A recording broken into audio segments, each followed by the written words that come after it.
I always try to do a pre-fight run wild and revitalizer so that I have enough run wild to last the whole 15-minute fight. For this one, I found that out of all the different magic ready moves, Charge Whisker seemed to do the best by a large margin, so that's why I stuck with this one.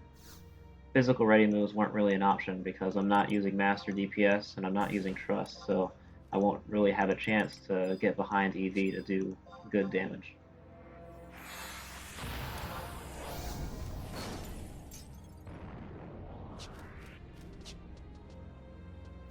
So a few important things will ensure your success here. One, making sure you choose the right pet to do enough magic damage over time. Two, making sure that you meet the magic accuracy check because unless you swap in a few pieces of Talia gear or some of the Gledi set, you're going to have some pretty bad numbers for your magic ready moves. And third, making sure that you adjust your reward set. If you're using Pet Food Theta and your pet's HP is too low, you're going to trigger Benediction.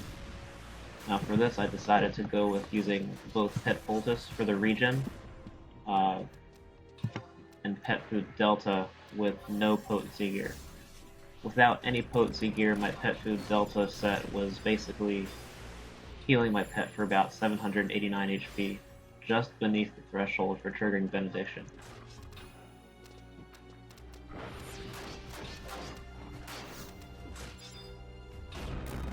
You'll also notice that as I get opportunities throughout the fight, I like to use Dawn Mulsums or healing items when my pet is still at high HP.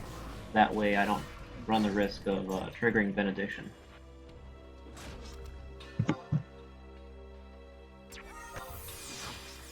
Between Run Wild, Pet Poultice, and low-level pet food, your pets will actually last a pretty long time against EV, and you shouldn't have any real issues with sustaining your pet long enough to ride pet timers.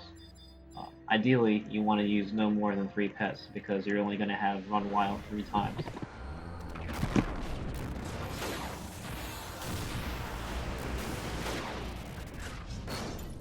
Unless you get really lucky, you're really going to need to use Unleash to get through this fight by yourself.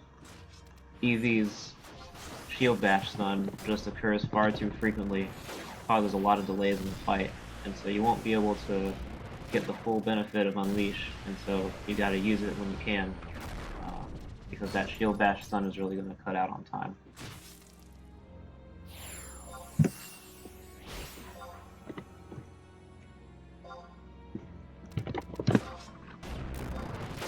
You're really gonna want to pay attention to whenever your pet becomes unstunned, because sometimes she'll Shield Bash stun back to back and really delay the fight. So you gotta pay attention and get in ready moves whenever you see your pet become unstunned, because you really don't have a lot of time to waste.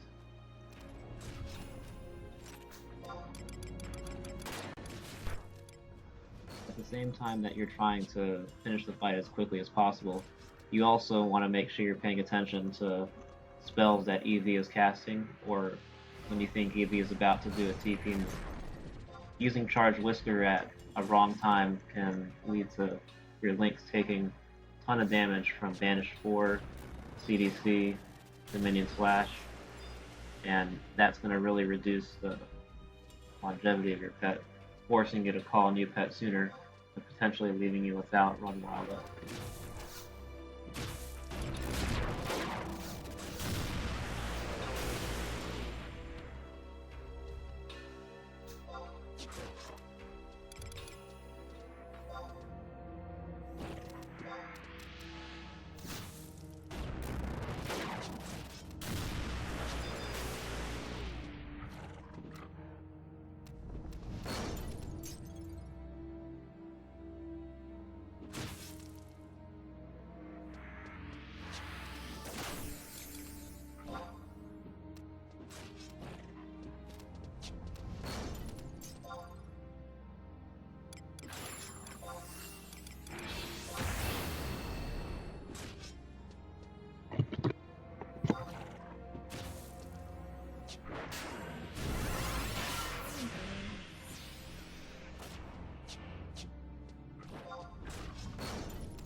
kind of a mistake on my part here. I forgot that I didn't restock on my pet food Delta prior to starting the recording, so I ended up having to ride pet Poultice for the rest of the fight this round, but it ended up working out in my favor.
If you get to a place where you need to recover your HP, I wouldn't recommend using any large cures or temp items, again because of Benediction. So I went ahead and got some Coalition Potions which only heal for 200 HP, keeping you safe from triggering Benediction.